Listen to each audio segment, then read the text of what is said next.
পার্কের ভিতরে আমার বেস্ট ফ্রেন্ড মিতুকে এক ছেলে চুমু খেলো। আমি তার দেখে 420 ভোল্টের একটা শক খেলাম। আমি পিছন থেকে গিয়ে মিতুর চুলের মুঠি ধরে ঠাস করে দুইটা চর মেরে দিলাম।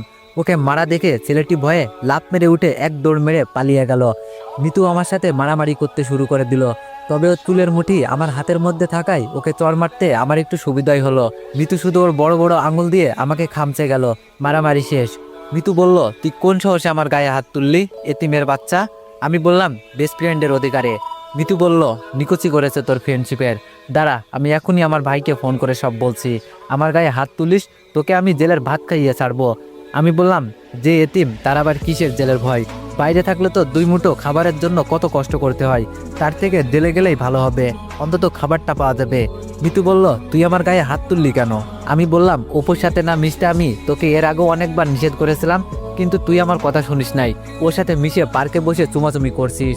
মিতু বলল, আমার বিএফের সাথে চুমাচুমি করব না কি করব সেটা আমার পার্সোনাল ব্যাপার।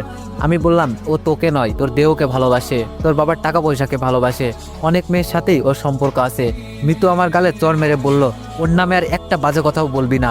তোর মতো 10টা ছেলে ওর বাসার চাকর, এতিমের বাচ্চা, তোকে আমি মাথায় তুলে ফেলেছি, তাই আজ তোর এত বড় সাহস হয়েছে আমাকে মারার, নির্লজ্জ বেহায়া কোথাকার। আমি বললাম, যত ইচ্ছে গালি দে, আর শোন, আমি তোকে শুধু বেস্ট ফ্রেন্ড না, ভালোবাসি। মিতু আমার গালে আবারও চর মেরে দিয়ে বলল, এই নে তোর ভালোবাসার উপহার। আমি গালে হাত দিয়ে দাঁড়িয়ে থাকলাম। মিতু আবারও আমার চর মেরে চলে গেল।